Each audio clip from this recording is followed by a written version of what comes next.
All right, market's having a pretty good day today. As of now, the S&P is up about 1.2%. The Nasdaq is up about 1.7%.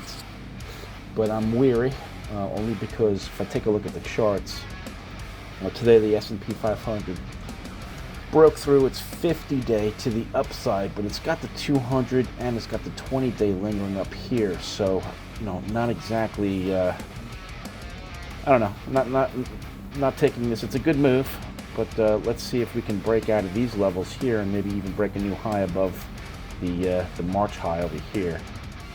To me, it looks like we're not out of the woods yet. So I'm not reading too much into this rally. It might just be a bounce off of an overdue bounce off of the lows. If you take a look at the weekly S&P, you can see that we're butting up against the 50-week. The 20-week is curling down. So, yeah, it's tough to get excited. Maybe breaking above this March high again would give me a little bit more confidence. So I still have a downward bias mindset. Let's take a look at the daily Nasdaq. Daily Nasdaq, good day today, but still below its 20, its 50, and its 200. So clearly this downtrend persists in spite of today's rally. If I take a look at the weekly Nasdaq, below the 20-week, below the 50-week. The 20-week has crossed the 50-week. So again, I'm a little hesitant on the rally we're seeing this week, only because the market appears to be in a downtrend. So with that said, I have been taking a downward bias in the portfolio. Just really quick to show you, I track where the bias is in the portfolio and the trades I'm doing. So right now, my portfolio is about 57% with a downward bias, 28% with an upward bias, and about 15% neutral. So that's where we are. All right, a couple of new names that are going on the watch list today. Synchrony Financial. Go to the watch list. Let's go to Synchrony.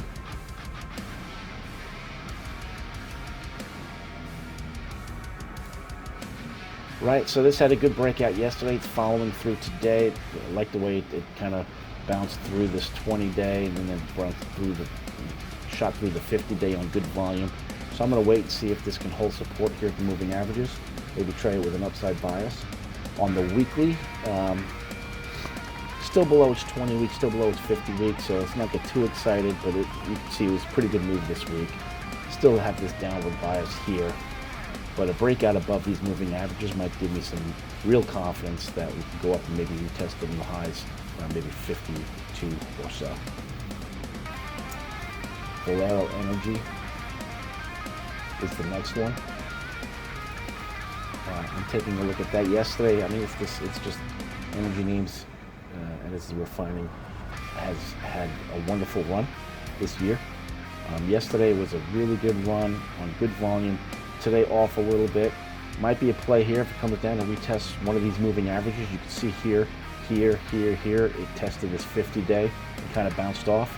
So given the 50 days kind of equal to where it broke out at this level here, around call it $93 or so. If we could see it retest here, I'd be inclined to take a long position or a long bias on it. The weekly, you can see it broke out this week above the previous high, so very encouraging. Pretty healthy chart, pretty healthy looking chart. Another energy name. So this thing had this kind of consolidation phase, broke out on decent volume, and it had a nice day yesterday. Off today, all the energy names were off a little bit today. I would wait to see if this thing can come down, maybe retest 23 or so, and I'd be inclined to trade it to the upside. We can see it's going to hit some overhead resistance here, maybe around $26 level, which is the previous highs. So again, kind of correlates to what I'm seeing on the daily, that you may see it kind of pull back and retest this 23 area.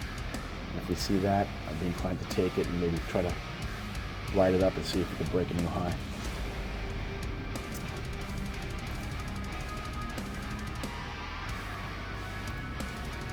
So Bausch Health. This one here is hurting. It had this downtrend, it's a descending triangle. It broke through on good volume. Had a rough day yesterday. It's kind of rebounding today. I'm going to wait and see if we can maybe retest these moving average, and I might play with a downward bias. Here on the weekly, you can see that this thing has just been in a major downtrend. You know, I don't see it stopping until it maybe hits some support around here at 19 or so. Last one on the watch list today is Charles Schwab. C or S? Charles Schwab? Yeah, Schwab. There you go. So they had earnings. They missed their earnings. Kind of came down, rebounding a little bit today. Let's see if it comes up here, maybe fills this gap a little bit. I'd be inclined to take it to the downside. On the weekly, you can see it broke through the 20. It broke through the 50 week. So this is a pretty damaging area right here. Could be a break in the trend, and it has had a nice trend for the past couple of years. But we're watching it. All right, a couple of trades. Yesterday, I closed my remaining PayPal position. So I had 5 contracts left. The 110 strike. I had bought them for $5.95, and I closed out the remainder position for $12 yesterday. So that was almost 100% return on that money. I also did a couple of new trades.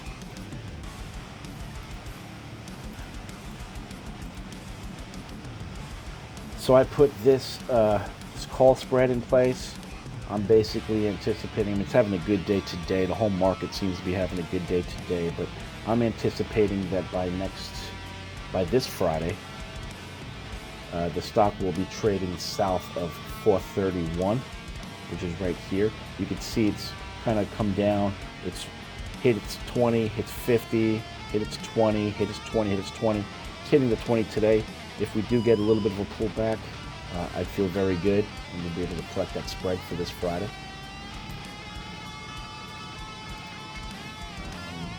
Moody's, I think I had mentioned Moody's on the watch list. I actually went ahead and I bought puts on this. Just going back to the last one. So Align, the ALGN. What I did was I sold calls 430 strike for 225, and then I bought calls 440 strike for $1.25, all expiring this Friday. That's how I captured that spread. On the Moody's, here I bought the June 17th 330 strike puts, bought them for $14.70. So on the Moody's, I'm basically looking for it, and I went out to May. I went out to June 17th on these. So by June 17th, I'm anticipating that this is going to be trading south of 315.30. So you can see here the moving averages on the weekly have crossed. It hit it, it bounced off it last week. It's recovering a little bit today, but to me, this kind of looks like it's a change in trend direction, and I wouldn't be surprised if we're well into the green by the time expiration comes. New Relic. New Relic. I bought puts on this today. I hold the weekly up here. Yeah, so New Relic. It's kind of been floundering around this area between 65 and $100. I'm seeing that the 20 week is the weekly chart. 20 week has crossed the 50 week to the downside. This was a major sell-off on big volume, so there's some negative sentiment in there. I'm anticipating this may come up, test these moving averages, and maybe come down to retest this, call it $52, $53 area by expiration. What I did with this one is I bought the June 17th puts, $70 strike price. I paid $6.65 for them. I also did PPG.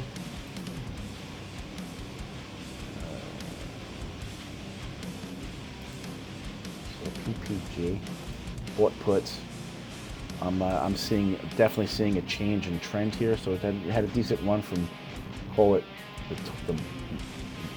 the March 20 lows, around 70 bucks, ran all the way up to 180, been floundering, and then just kind of cut through the 20 and the 50, sold off hard again. Here we are curling back over again. This is the weekly chart. On the daily, I'm having a good day today, but you can see over the past few days, it's been testing this 20-week moving average and failing. It hasn't broken it today. I suspect it's going to come up and try to retest this area of congestion, and I'm anticipating it selling off. So as long as this stock is trading below 120 by expiration, I should be able to make some money with this. So what I did was I bought the June 17th puts, $70 strike price, bought it for $6.65. BIGC, the trade I did. So this is big commerce. It's been in a serious downtrend on the weekly, on the daily, I'm sorry. They are reporting earnings on the 2nd, May 2nd. So what I did is I went out and I bought the May 20 $20 strike price puts for $1.97. And I'm anticipating, just the way this chart looks and this serious downtrend that came up here, tested this 20-day, failed, sold off pretty hard yesterday on big volume. I just don't anticipate much going well during earnings. So I could certainly see this trading below 18 bucks by expiration or sooner. All right, so I did a couple of put spreads today. The first one, the put spreads, I have a bullish bias to an upward bias.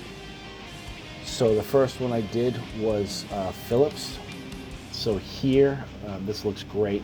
So I put on put spread. Where is it? Here we go. So I sold April 29th, which is not this Friday, Friday after. April 29th puts with an $80 strike price for 41 cents. Then I went ahead and I bought the April 29th puts for $75. So you can see my max risk there is a little bit less than $5. And I anticipate that by not this Friday, but next Friday, PSX will be trading north of $79.78. Another put spread I did was CF Industry. Having a rough day today, but I still think this uptrend is well intact. You can see it's been riding this 20-day moving average. Didn't even test it today. So in the end, I'm anticipating that by not this Friday, but next Friday, this company will be trading north of $99.30. Currently trading at 107.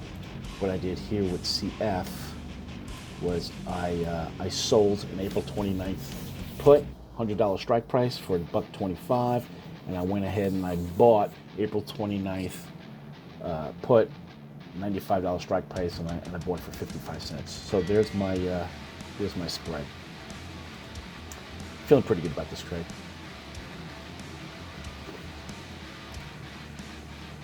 MPC, a lot of energy names up there with an upward bias. Obviously, you know, charts look great and charts dictate to me where I should be. So I definitely have a long bias towards the energy names.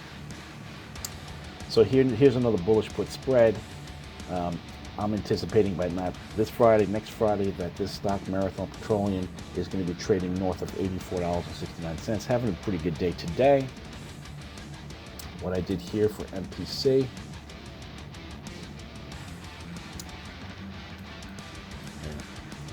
So I sold April 29th puts, $85 strike price for 42 cents. And then I bought April 29th puts, $80 strike price for 11 cents, capturing a spread. I feel pretty good about this. I like the way this 20, you know, so it's been holding this 20-day pretty solid, you know, and right now the 20-day has just peaked above my break-even point, so I'm feeling pretty good about this trade. HPQ. HP Inc. Another put spread, bullish put spread. So what I did here is I'm taking a look at this chart. It's kind of been hovering around. It's 50 and it's 20, kind of consolidating here after a decent run. I like this gap up here. I'm anticipating that by the 29th, April 29th, that this stock is going to be trading north of $34.96. So what I did with HPQ is I went ahead and I sold April 29th puts, $35 strike. I went ahead and then I bought April 29th puts with a $34 strike, making a small spread there. It's not hugely active, these options, but a little bit of money to be made there. All right, I did some call spreads today. So the first one I'm going to say is Etsy. It was a big, it's a high flyer. It was on Investors Business Daily, like top list for so long. But you can see that since late last year, this company has really fell into hard times. So kind of broke through its 20 to 50 back here in December, and then since then it's just been a downtrend. Hit its 50 here, bounced off, hit its 50 here, bounced off, came down here. I did this spread. What I did here with Etsy was I sold April 29 calls, $140 strike price for 24 cents, and then I bought April 29 calls, $150 strike price for 12 cents, making a little spread there. I feel pretty confident that this thing is going to be trading below 140.12 by the 29th, because you take a look at the 50-day and you take a look at the 20-day, they're both trading below my my break-even point. So this stock is really going to have to break out huge and really change direction, I think, for me to lose money on this. But time will tell. I feel pretty good about it, but that's where we're at. Moderna. Moderna, it's funny. I think it was Lilly came out today and said that they're pulling their guidance for future vaccination revenues and all that, simply because it's just becoming unpredictable. The mask mandates are coming off. Folks are going out, so I guess it's changing, which is a good thing. So Moderna, which was once a high flyer, trading up to $500 or so, has really got hit hard. What I did here was I put this call spread on. Moderna it sold off hard, hit its 50, kind of meandered here a little bit, sold off, hit it again, sold off, selling off again today. So I put it on this spread. I'm anticipating by the 29th that Moderna is going to be trading below $180. So to capture that spread, what I did was I sold April 29th calls, $180 strike price for 94 cents, and then I bought April 29th calls, $190 strike price for 46 cents, making a little bit of spread there, but I think it's a pretty high probability trade. Its probability of profit is 93.4%, so I feel pretty good about it. I keep saying it. I feel pretty good about it. I feel good about all my trades. All right, Disney. I think Disney hit a 52-week low yesterday. That's like a Walt. Having a really strong day today. So it's been riding its 20 and 50-day down. Obviously, these moving averages showing it's a negative bias on the stock. I'm anticipating by the 29th that Disney will be trading below $135.40. It's up 4% today, so that's kind of surprising. But that said, you got the 20-day that's trading below my break even. The 50-day is not too far away, so I think I have a shot here.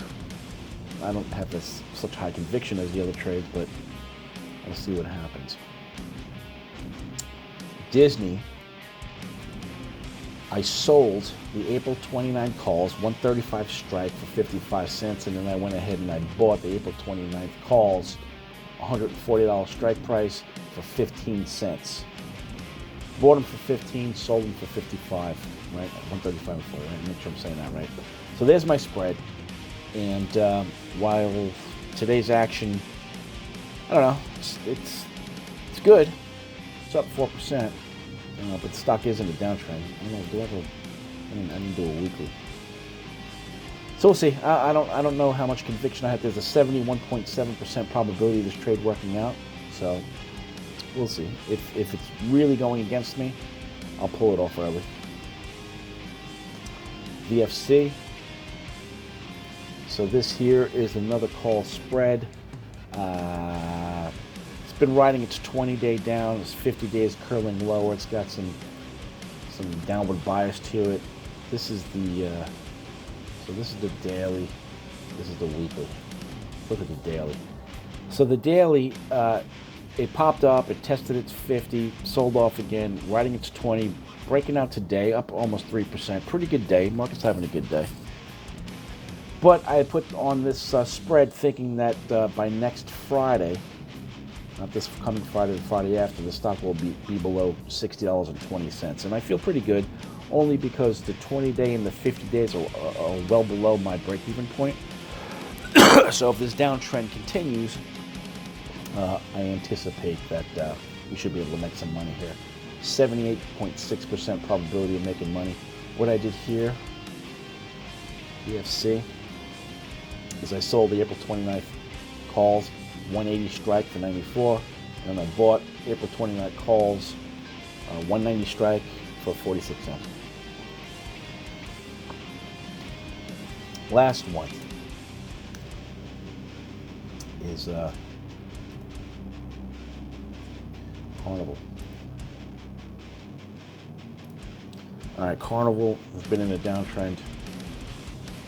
It's broke through its 50, it's 20, 50, hit the 50, bounced off.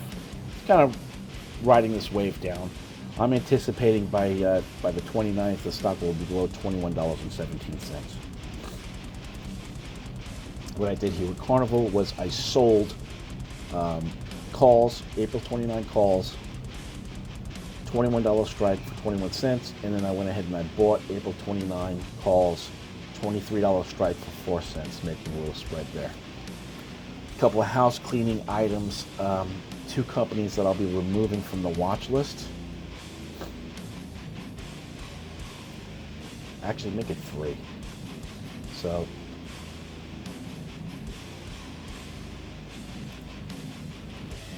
SRPT, this thing broke out. You know what? I don't know. I might leave it on. Having a pretty good day today. You know, it was forming this kind of this triangle, and it broke out, and that's what caught my interest. And I thought it was going to come down and maybe anticipate testing. I saw it broke through the 20. Looks like it broke through the 50 on yesterday, but today it recovered both. So scratch that. I'm going to leave it on. I'm going to continue to watch it. So that's not coming off. But what is coming off? So Walgreens. There's nothing to trade here. This thing is just, I mean, if I look at the weekly, I mean, it's in this channel. It's not worth it to watch it trade up and down. I don't think I'm going to trade it inside this channel. I'm going to wait for some type of breakout. So for now, I'm going to take it off, and when it does break out, we'll readdress it. The last one, you know, Twitter, been in the news, right? So the new, you know, so Elon Musk, Tesla, was going to buy the company. Well, he took a position, it gapped up, came down, then he made a tender offer, it gapped up, but then sold off. And then today I'm hearing that, you know, Apollo Group might be partnering with Elon Musk or might be making an offer for Twitter, whatever the case. You know, I like this gap. I was going to buy it after it kind of came down and retested, which it did, but there's too much fucking noise around this name. So there's plenty more opportunities out there, so it's coming off. All right, so we got a lot of stuff coming off Friday, so it's going to be a busy day. That's all I got. This is the super long. I'm sorry. Thanks.